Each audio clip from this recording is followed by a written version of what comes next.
Good morning, શુભ સવાર. કેમ છો? 10મા ધોરણનું રિઝલ્ટ તમારું આવી ગયું હશે, હા ને? તમે બધા સારા માર્ક અને પરિણામ સાથે પાસ થઈ ગયા હશો. આપ સૌ વિદ્યાર્થી મિત્રોને ખૂબ ખૂબ શુભેચ્છાઓ અને આવનારા વર્ષો માટે ઓલ ધ બેસ્ટ. તો મિત્રો, આજનું લેસન શરૂ કરીએ. મારી પાસે કંઈક આવા દાખલાઓ છે. નીચે આપેલામાંથી કયા ગણ શાંત અને કયા ગણ અનંત છે? નીચે આપેલાઓમાંથી કયા ગણ શાંત અને કયા ગણ અનંત છે તે જણાવો. તો વિદ્યાર્થી મિત્રો, કેમ છો? હા, ક્લિયરિટી નથી આવતી, ચાલુ રાખજો. Yes, okay. તો આજે આપણે આપણી પાસે આવેલા ગણો શાંત છે કે અનંત ગણ છે એ વિશે શીખીશું. શાંત ગણ કોને કહેવાય વિદ્યાર્થી મિત્રો? જે ગણમાં સભ્યોની સંખ્યા નિશ્ચિત હોય તેવા ગણને આપણે કેવા ગણો કહીએ છીએ? શાંત ગણ. અને જે ગણમાં સભ્યોની સંખ્યા નિશ્ચિત ન હોય અથવા એકદમ સાદી ભાષામાં કહેવું હોય તો જે ગણ શાંત ન હોય તે ગણને શું કહેવામાં આવે? અનંત ગણ. તો ચાલો મિત્રો, પહેલો દાખલો આપણે જોઈએ. વર્ષના મહિનાઓનો ગણ. વર્ષના મહિનાઓનો ગણ. એકચ્યુઅલી અહીંયા એવું કહેવું જોઈએ કે અંગ્રેજી મહિનાઓનો ગણ, હા ને? ચાલો, સૌથી પહેલાં તો એને આપણે ગુણધર્મની રીતે નામકરણ કરી લઈએ. તો હું ધારી લઈશ કેપિટલ A બરાબર છગડીયા કૌંસમાં એક્સ, કે જ્યાં એક્સ એ વર્ષના અંગ્રેજી મહિનાઓ. બરાબર છે મિત્રો? હવે હું એને યાદીની રીતે ટ્રાન્સફર કરી દઉં. હવે તો મિત્રો તમે ટેવાઈ ગયા હશો, હા ને? ગુણધર્મની રીત અને યાદીની રીત તમને આવડતી હશે. તો વર્ષના મહિનાઓ કયા કયા છે? તો કે જાન્યુઆરી. હું શોર્ટમાં લખું છું, જાન્યુઆરી, ફેબ્રુઆરી, માર્ચ. આમને આમ આગળ વધીએ તો છેલ્લો મહિનો આવે ડિસેમ્બર. બરાબર છે? તો કુલ કેટલા મહિનાઓ આવે? વર્ષના 12 મહિનાઓ આવે. એટલે આ ગણમાં સભ્યોની સંખ્યા નિશ્ચિત છે અને તે કેટલી છે? 12. એટલે આ ગણ કેવો ગણ થવાનો? અનંત ગણ કે શાંત ગણ? તો કે જે ગણમાં સભ્યોની સંખ્યા નિશ્ચિત હોય તે ગણને શું કહેવાય? શાંત ગણ. અથવા તો એમ કહીએ કે જે ગણમાં સભ્યોની સંખ્યા ગણી શકાય એવી હોય તે ગણને શું કહેવામાં આવે? શાંત ગણ. તો અહીંયા આપણી પાસે વર્ષના મહિનાઓ કેટલા છે? તો કે 12 મહિનાઓ છે, હા ને? અને એટલા માટે આપણી પાસે જે ગણ આપ્યો છે એ કેવો ગણ છે? શાંત ગણ છે. તો આપણે એને કન્ક્લુડ કરીએ કે જે શાંત ગણ છે. બરાબર છે મિત્રો? તો આ હતો આજનો મારો પહેલો દાખલો. મારી પાસે બીજા દાખલાની રકમ કંઈક આવી છે. છગડીયા કૌંસમાં 1 2 3 up to dot dot dot. બરાબર છે મિત્રો? તો અહીંયા આપણને સીધું યાદીની રીતે આપી જ દીધું છે. તો આપણે નામકરણ કરી લઈશું. ધારો કે કેપિટલ B બરાબર છગડીયા કૌંસમાં 1 2 3 ડોટ ડોટ ડોટ. તો મિત્રો વિચારો કે મારી પાસે જે ગણ છે બી, એમાં આવેલા સભ્યોની સંખ્યા કઈ કઈ છે? તો કે 1 છે, 2 છે, 3 છે, 4 છે, 5 છે, 6 છે, up to dot dot dot infinity સુધીની છે. તો જોતાની સાથે આપણે કહી શકીએ કે આ ગણમાં સભ્યોની સંખ્યા નિશ્ચિત નથી. કેવી છે? અનંત છે. અને એટલા માટે આ ગણ કેવો ગણ છે? અનંત ગણ છે. તો આ હતો આપણો શાંત ગણ. જ્યારે આ ગણ જે છે જે અનંત ગણ છે. કેવું લાગ્યું મિત્રો? સાચું કે જો 10મું સારું કે 11મું સારું? હા, 11મું સારું જ સારું. અને 11માંથી પણ 12મું ખૂબ સારું. મારી પાસે નવો દાખલો છે. છગડીયા કૌંસમાં 1 2 3 4 up to dot dot dot 100. તો સૌથી પહેલાં આપણે નામકરણ કરી લઈએ, ધારી લઈએ. ધારો કે સી બરાબર છગડીયા કૌંસમાં 1 2 3 4 up to dot dot dot 100. ચાલો પાર્થ, મારી પાસે 1 2 3 4 up to dot dot dot 100 એટલે કે મારા ગણમાં કુલ કેટલા સભ્યો છે? 100. આ કેવા સભ્યો છે? તો કે નિશ્ચિત સભ્યો છે. તો કેટલાક મિત્રોને એવું થશે કે અહીંયા ડોટ ડોટ ડોટ કર્યું તો પણ આ અનંત ગણ છે અને અહીંયા પણ ડોટ ડોટ ડોટ છે, છતાં એ શાંત ગણ છે. તો અહીંયા મિત્રો આપણે 1 થી 100 સુધીની પ્રાકૃતિક સંખ્યાઓ લેવાની છે. એટલે કે આપણી પાસે જે ગણ છે એ ગણમાં આવેલા સભ્યોની સંખ્યા નિશ્ચિત છે કે ભાઈ 100 છે.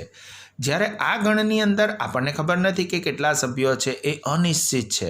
Up to dot dot dot ક્યાં સુધી જાય છે? અનંત તરફ. અને એટલા માટે આ કેવો ગણ છે? અનંત ગણ. જ્યારે ગણ સીની અંદર જો વાત કરીએ આપણે તો 1 2 3 4 ડોટ ડોટ ડોટ ક્યાં સુધી જવાનું છે? 100. 100 પછી આગળ નથી જવાનું. અને એટલા માટે આપણે એવું કહી શકીએ કે ગણ સીની અંદર સભ્યોની સંખ્યા કેટલી છે? તો કે 100 છે. અને 100 એ નિશ્ચિત સંખ્યા છે. અને એટલા માટે ગણ સી જે છે એ કેવો ગણ છે મિત્રો? તો કે શાંત ગણ છે. બરાબર છે. તો નવો દાખલો મારી પાસે છે. ચોથો દાખલો, 100 કરતાં મોટી ધન પૂર્ણાંક. 100 કરતાં મોટી ધન પૂર્ણાંક. તો મિત્રો નામકરણ કરી લઈએ. એનું નામ આપી દઈએ ડી. ધારો કે કેપિટલ ડી બરાબર છગડીયા કૌંસમાં એક્સ, કે જ્યાં એક્સ એ 100 કરતાં મોટી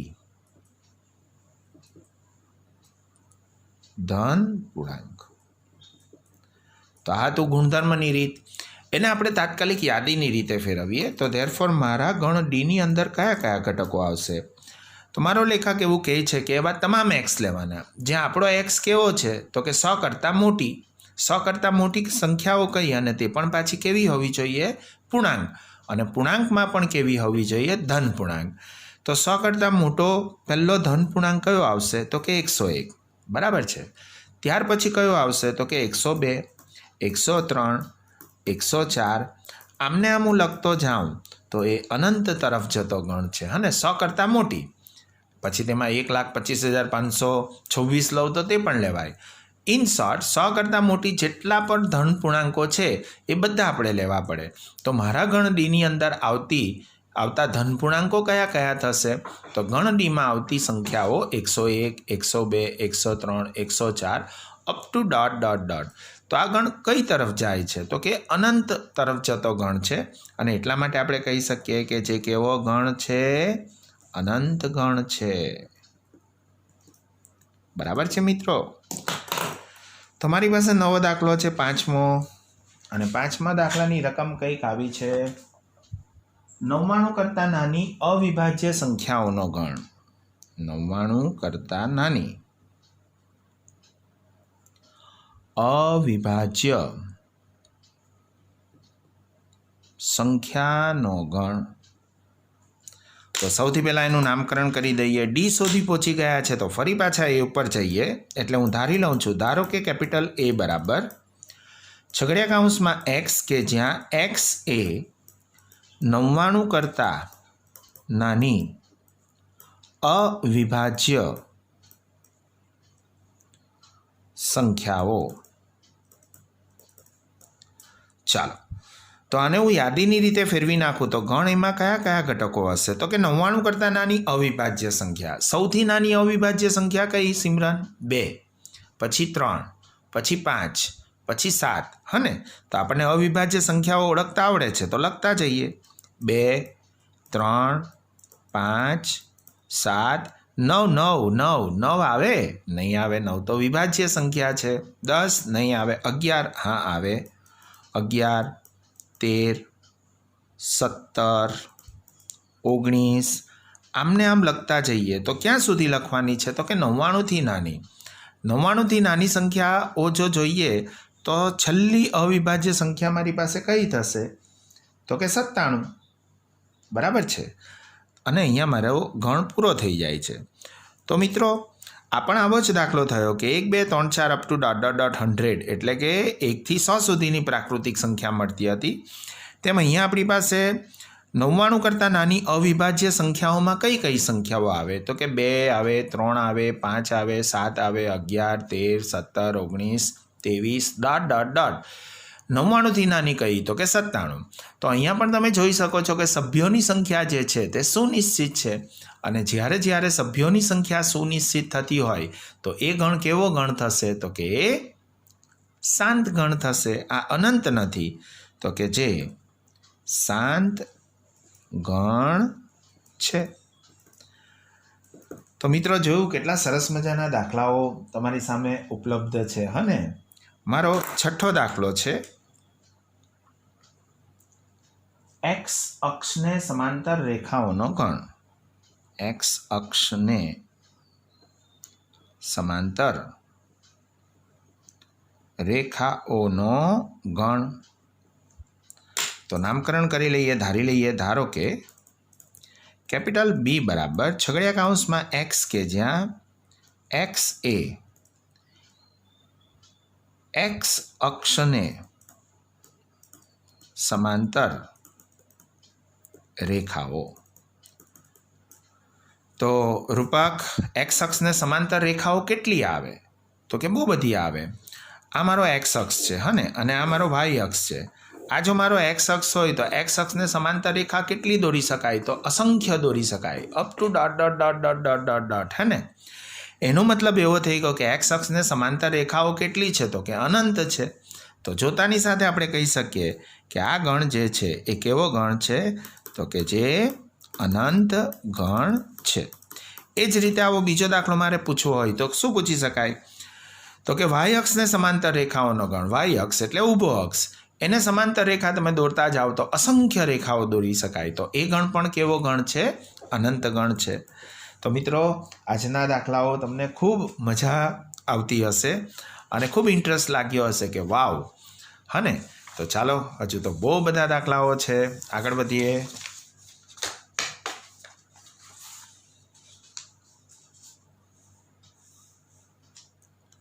મારી પાસે નવો દાખલો છે અંગ્રેજી મૂળાક્ષરનો ગણ.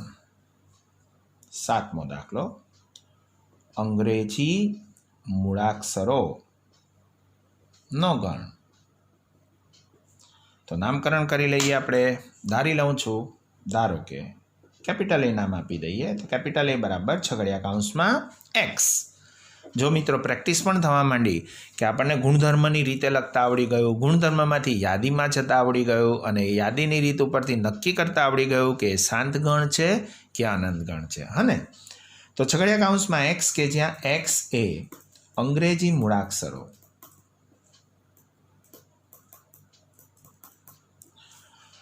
તો ધેરફોર આને હું યાદીની રીતે લખી નાખું તો કેપિટલ એ બરાબર એમાં કયા કયા ઘટકો આવશે તો કે અંગ્રેજી મૂળાક્ષરો કયા કયા છે તો કે capital A, B, C up to ... X, Y અને ઝેડ. બરાબર છે. તો મિત્રો અહીંયા આપણે જોઈ શકીએ છીએ કે કુલ 26 મૂળાક્ષરો છે. હને અને આ 26 જે છે એ નિશ્ચિત સંખ્યા છે. એટલે કે આપણા ગણમાં આવેલા ઘટકોની સભ્ય સંખ્યા સુનિશ્ચિત છે, નિશ્ચિત છે અને એટલા માટે એ કેવો ગણ છે? શાંત ગણ છે. તો કે જે શાંત ગણ છે. તો પરિકલ્પના કરીને હવે આપણે જાતના દાખલાઓ જાતે પણ બનાવી શકીએ. અને મિત્રો આગળ જાઉં તો 5ની ગુણિત સંખ્યાઓનો ગણ. મારો 8મો દાખલો છે 5ની ગુણિત સંખ્યાઓ નો ગણ. તો નામકરણ કરી લઈશું. ધારો કે કેપિટલ બી બરાબર છગડિયા કૌંસમાં એક્સ કે જ્યાં એક્સ એ 5ની ગુણિત સંખ્યાઓ છે. તો એને હું યાદીની રીતે લખું તો ધેરફોર કેપિટલ બી બરાબર 5ની ગુણિત સંખ્યાઓ કઈ કઈ થશે તો કે 5, 5 દુ 10, 5 તારી 15, 5 ચોક 20, 5 પચ્યા 25. આમને આમ હું લખતો જાઉં તો શું આનો અંત થાય? ના, એ તો આવતી જ જાય. હને તો આ ગણનું લક્ષણ કેવું છે? શું એની અંદર આવેલા સભ્યોની સંખ્યા નિશ્ચિત છે? ના, એ તો અનંત છે. તો મિત્રો જે કેવો ગણ છે? અનંત ગણ છે. ઓકે, તો ચોક્કસ ઓછામાં ઓછો 1 માર્કમાં દાખલો તમને પરીક્ષામાં પૂછાશે અને 3 પરીક્ષાઓ એટલે પહેલી, બીજી અને વાર્ષિકમાંથી ઓછામાં ઓછી એકવાર તમારે આવા દાખલાઓનો સામનો કરવો પડશે. હા ને? તો મારી પાસે 9મો દાખલો છે. પૃથ્વી પર વસતા પ્રાણીઓનો ગણ. પૃથ્વી પર વસતા પ્રાણીઓનો ગણ. તો ફરી નામકરણ કરી લઈએ. હું એ ગણનું નામ આપી દઉં છું સી. તમે તમારી રીતે આપી શકો. એને ગુણધર્મની રીતે લખવું હોય તો શું લખીશું મિત્રો? એક્સ, કે જ્યાં એક્સ એ પૃથ્વી પર વસતા પ્રાણીઓનો ગણ. તો મિત્રો અહીંયા સારો એવો વિચાર માંગી લે એવો આ દાખલો છે. હા ને? પૃથ્વી પૃથ્વીને આપણે જોઈ છે, પૃથ્વી એ ગોળ છે એવું આપણે 8મા 9માંથી શીખતા આવ્યા છે. એમ તો 5મા 6ઠાથી શીખીએ છીએ કે પૃથ્વી ગોળ છે. તો અહીંયા તમે જોઈ શકો છો કે આપણી પાસે પૃથ્વી જે છે એનો એરિયા કેવો છે? બાઉન્ડ છે. આપણે જોઈ શકીએ છીએ કે પૃથ્વી ગોળ છે એટલે કે એક રેન્જ બાઉન્ડ એરિયાની અંદર આપણે નક્કી કરવાનું છે કે એ પૃથ્વી પર વસતા તમામ પ્રાણીઓ. તો મિત્રો પૃથ્વી પર વસતા પ્રાણીઓની વાત કરીએ તો તરત આપણી આજુબાજુ દેખાય. કૂતરો આવે, ગાય આવે, બકરી આવે, વાઘ આવે, ભેંસ આવે, અને આમને આમ આપણે ગણતા જઈએ તો એક આપણને ચોક્કસ નિશ્ચિત સંખ્યા મળશે. હા ને? અને એ નિશ્ચિત સંખ્યા મળતી હોય એવું તો નહીં થશે ને કે અનંત પ્રાણીઓ આવેલા છે. આજે આપણે પૃથ્વી પર માની લો કે માણસની વાત કરીએ તો પૃથ્વીની વસ્તી આપણે ગણી શકીએ છીએ કે ભાઈ પૃથ્વીની વસ્તી 7 કરોડ કે 10 કરોડ કે 12 કરોડ છે. હા ને? તો સિમિલરલી આપણી પાસે અહીંયા જે કીધું છે કે કેપિટલ સી બરાબર એક્સ, કે જ્યાં એક્સ એ પૃથ્વી પર વસતા પ્રાણીઓનો ગણ, તો ડેફિનેટલી આપણે પૃથ્વી પર વસતા પ્રાણીઓની સંખ્યા ગણી શકીએ છીએ. આજે આપણે વાઘની સંખ્યા જોઈએ તો કે ભાઈ ભારતની અંદર 1500 વાઘ છે. દુનિયાના વાઘોની સંખ્યા ગણી શકીએ, એ જ રીતે ભેંસની સંખ્યા ગણી શકીએ, એ જ રીતે ગાયની સંખ્યા પણ ગણી શકીએ. તો મિત્રો આ ગણ કેવો ગણ છે? અચ્છા, હા, અને આપણે લખી શકતા નથી, બરાબર ને? લખી નહીં શકીએ, પણ આને અનુભવી શકીએ છીએ કે આ કેવો ગણ છે? શાંત કે અનંત? તો કે જે ગણના સભ્યોની સંખ્યા નિશ્ચિત હોય એવા ગણને કેવો ગણ કહેવામાં આવે? શાંત ગણ. તો એનો મતલબ એવો થઈ ગયો કે આ કેવો ગણ છે? તો કે શાંત ગણ છે. તો કે ધેરફોર જે શાંત ગણ છે. મિત્રો તમને સમજ પડી? હા ને? કે પૃથ્વી પર આવેલા પ્રાણીઓનો ગણ. તો પ્રાણીઓ તો કે કયા કયા પ્રાણીઓ આવે? તો તમામ પ્રાણીઓની સંખ્યા આપણે ગણી શકીએ છીએ. રાઈટ? અને એટલા માટે આ ગણ કેવો ગણ છે? શાંત ગણ છે. આગળ જઈએ મિત્રો.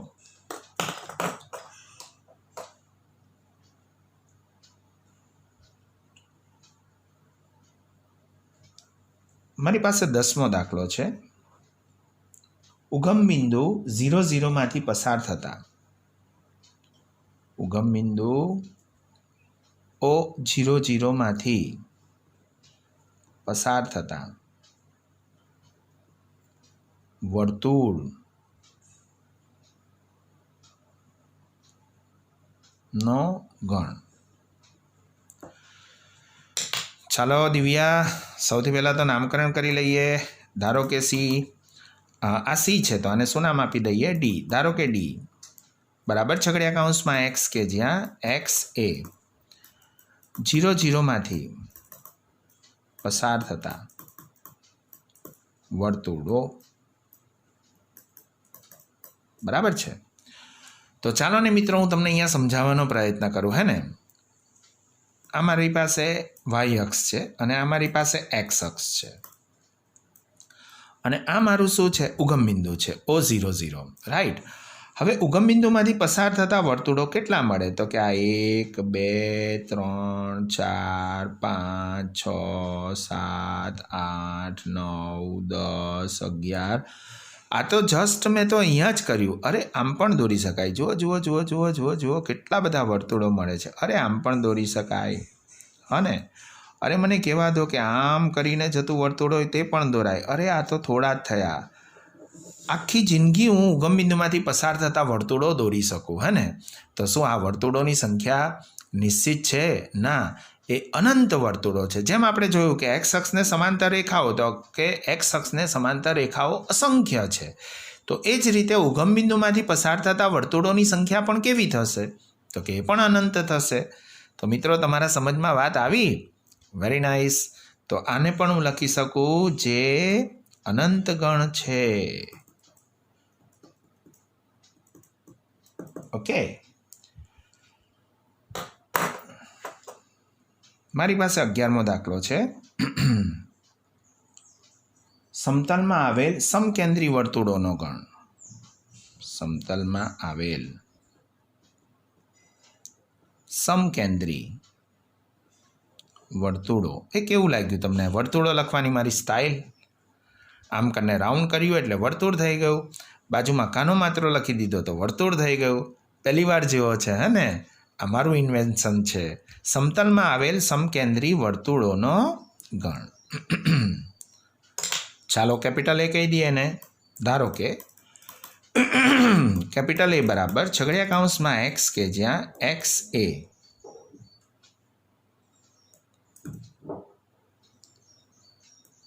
સમતલમાં આવેલ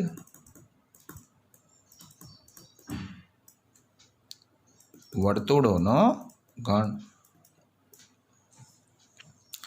ચાલો, સમકેન્દ્રી વર્તુળ કોને કહેવાય એ પહેલો પ્રશ્ન તો થાય, હે ને?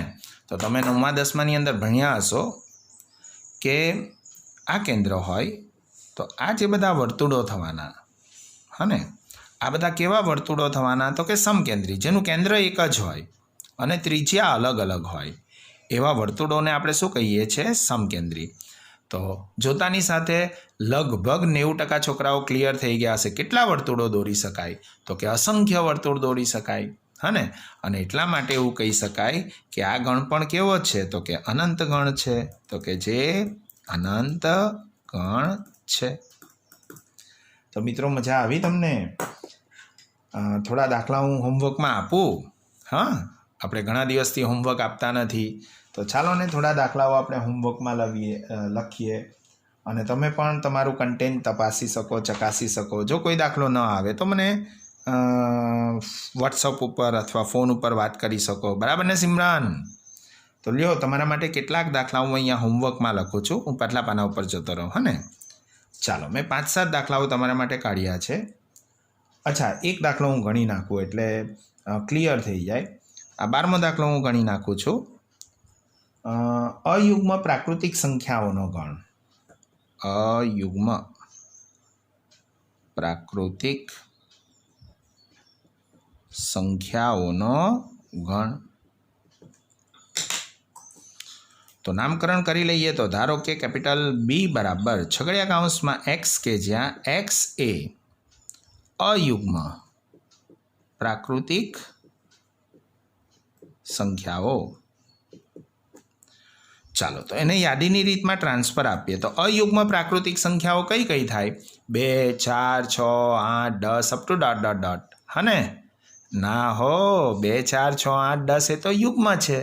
તો અયુગ્મ પ્રાકૃતિક સંખ્યાઓ કઈ કઈ આવે મિત્રો? આપણે વારંવાર વાત કરી છે, ને અયુગ્મની. કઈ કઈ થશે? 1, 3, 5, 7, 1, 3, 5, 7, 9, આમને આમ લખતા જઈએ તો આ કઈ તરફ જાય છે? તો કે અનંત તરફ. એટલે આપણે કહી શકીએ કે જે કેવો ગણ છે? તો કે જે અનંત ગણ છે. પાક્કું? તો લ્યો, મેં તમારી સામે 12 દાખલાઓ મૂક્યા છે, હા ને? થોડા દાખલાઓ તમારા માટે હોમવર્કમાં મેં કાઢ્યા છે.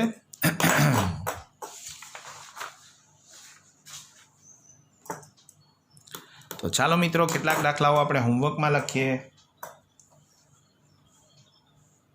HW, હા ને? જાતે કામ કરીએ તો એ કામ કરવાની કંઈક મજા જ ઓર હોય છે. મારી પાસે 13મો દાખલો છે. છગડિયા કૌંસમાં એક્સ, કે જ્યાં એક્સ બિલોંગ્સ ટુ આર, એટલે વાસ્તવિક સંખ્યાઓ છે, અને 0 less than x less than 1. બહુ જ સારો દાખલો મિત્રો, હા ને? કે મારી પાસે એવી તમામ વાસ્તવિક સંખ્યાઓ લેવાની છે, એવા તમામ એક્સ લેવાના છે જે પહેલાં તો વાસ્તવિક હોય અને કોની વચ્ચે હોય? તો 0 અને 1ની વચ્ચે. રાઈટ. તો 0 અને 1ની વચ્ચે હોય તેવી તમામ વાસ્તવિક સંખ્યાઓનો ગણ આપણે લખવાનો છે અને એ અનંત છે કે શાંત છે એ તમારે નક્કી કરવાનું છે. તમે નક્કી કરજો, હું એનું સોલ્યુશન મૂકીશ. ને તો થોડું કામ આપણે જાતે કરીએ તો આપણી અન્ડરસ્ટેન્ડિંગ ડેવલપ થાય, આપણી વિચારિક શક્તિ વધે, આપણી કલ્પના શક્તિ વધે. ને તો આશા રાખું છું કે તમે હોમવર્ક કરશો જ કરશો. મારી પાસે 14મો દાખલો કંઈક આવો છે. છગડીયા કૌંસમાં x કે જ્યાં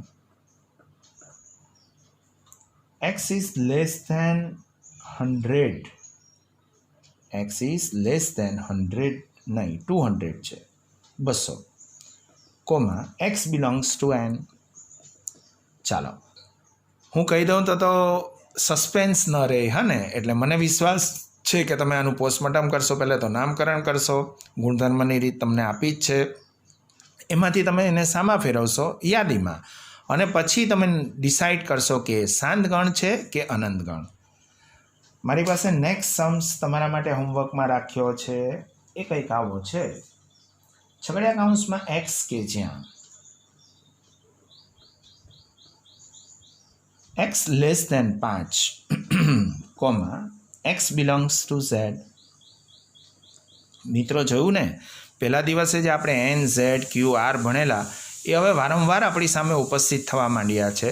આ બધું કન્ટેન્ટ ક્લિયર હોય તો આપણે ફટાફટ એ ગણોને યાદીની રીતે લખી શકીએ અને ડિસાઇડ કરી શકીએ કે આ શાંત ગણ છે કે અનંત ગણ છે. રાઈટ મિત્રો. નેક્સ્ટ સમ્સ છગડીયા કૌંસમાં x, 16મો દાખલો છે કે જ્યાં x belongs two capital N અને x માઇનસ 1, x માઇનસ 2 બરાબર 0. જો મિત્રો થોડો પ્રકાશ પાડવું તો તરત જ હું આનું શુદ્ધ અર્થઘટન કરું તો x માઇનસ 1 બરાબર 0 અથવા x માઇનસ 2 બરાબર 0, એટલે કે x બરાબર 1 અથવા x બરાબર 2. શું 1 અને 2 બંને પ્રાકૃતિક સંખ્યા છે? હા, અને આપણે પણ કઈ લેવાની છે? પ્રાકૃતિક. તો આ ગણમાં કયા કયા ઘટકો આવવાના? 1 અને 2. એટલે તમે જો આનું નામકરણ કરો, માની લો કે કેપિટલ A કહો તો કેપિટલ એમાં આવેલા સભ્યોની સંખ્યા કઈ કઈ થવાની? 1 અને 2. તો શું 1 અને 2 નિશ્ચિત સંખ્યાઓ છે? હા. તો આ કેવો ગણ થઈ ગયો? શાંત ગણ. ને તો જે રીતે મેં તમને ડિસ્કસ કરીને સમજાવ્યું છે એ જ રીતે તમે જાતે પણ કરશો. રાઈટ મિત્રો. મારી પાસે નેક્સ્ટ સમ્સ છે 17મો દાખલો. છગડીયા કૌંસમાં x કે જ્યાં x બિલોંગ્સ ટુ n અને xનો વર્ગ બરાબર 4. તો ફરી આના અવયવ પાડી નાખો. બધાને ખબર છે આના અવયવ શું પડે? હા, x વત્તા 2, x ઓછા 2. એનું શુદ્ધ અર્થઘટન શું થાય? તો કે x બરાબર 2 અથવા x બરાબર ઓછા 2. એમાં ઓછા 2 જે છે which does not belongs to n, એ પ્રાકૃતિક સંખ્યા નથી. ને તો પ્રાકૃતિક સંખ્યા કઈ? 2. તો આ ગણમાં એક જ ઘટક આવશે અને તે કોણ? 2. તો આ ગણ કેવો ગણ થઈ ગયો? શાંત ગણ. લ્યો, આ તો તમને હોમવર્કમાં આપેલી વસ્તુ હું જ ગણ્યા કરું છું. ને હા, પેલી સિમરન ખીજવાય છે કે અમે ગણીશું. તમે શા માટે અમને આ કહો છો? તો મને વિશ્વાસ છે કે તમે જાતે મૌલિક રીતે વિચારશો, તમારી કલ્પના શક્તિઓને સુદૃઢ કરશો અને આ બધા દાખલાઓને સાચા ગણશો. ને લો, હજુ 2-3 દાખલા તમારા માટે ઉપસ્થિત છે. છગડીયા કૌંસમાં મારો 18મો દાખલો છે. છગડીયા કૌંસમાં x કે જ્યાં x belongs two capital N. અરે બાપ રે બાપ. અને 2x માઇનસ 1 બરાબર 0. સિમરન, હું કહું આનો જવાબ શું આવે? કહું. ના પાડે છે. જો પેલો રૂપક પણ ના પાડે છે. પેલો કરણ ત્યાંથી બૂમ મારે છે કે સાહેબ રવા દેવો અમારા માટે, તમે નહીં ગણો. ને આ ગણ ખરો ને, એ ખાલી ગણ છે અને ખાલી ગણમાં સભ્યોની સંખ્યા નિશ્ચિત છે 0. તો આ કેવો થવાનો? શાંત ગણ. કોઈને કહેતા નહીં હો. ચાલો આગળ વધીએ. 19મો દાખલો છે મારી પાસે. છગડીયા કૌંસમાં x કે જ્યાં x અવિભાજ્ય સંખ્યા છે. x એ અવિભાજ્ય સંખ્યા છે, comma x belongs to n. અનંત ગણ છે, કોઈને કહેતા નહીં. આ મારી પાસે નેક્સ્ટ સમ્સ છે. છગડીયા કૌંસમાં x કે જ્યાં x એ અયુગ્મ પૂર્ણાંક છે. અયુગ્મ પૂર્ણાંક છે જ્યાં x belongs to n.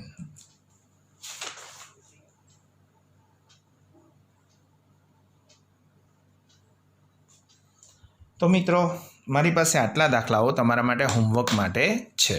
તો આશા રાખું છું કે આ દાખલા જેમ મેં હોશે તમને સમજાવ્યા એમ તમે પણ હોશે એને ગણશો જ ગણશો, હે ને? તો મિત્રો મળીશું આપણે નેક્સ્ટ લેક્ચરમાં. મજા આવીને મિત્રો? અને અત્યારે તો તમે ખૂબ ખુશ હશો, અને તમારું રિઝલ્ટ આવી ગયું હશે. બધાને ફરીથી વન્સ અગેન અભિનંદન અને ફ્યુચર માટે ઓલ ધ બેસ્ટ. કે 10માનું જે રિઝલ્ટ છે એના કરતાં પણ 10% વધારે આપણે 11-12 સાયન્સમાં લાવીને બતાવીશું. બરાબર ને મિત્રો? અને જहाँ ચાહ વहाँ રાહ. આપણે સારી મહેનત કરીશું. 10મામાં થોડી જે ભૂલો કરેલી એ ભૂલોને સુધારી લઈશું.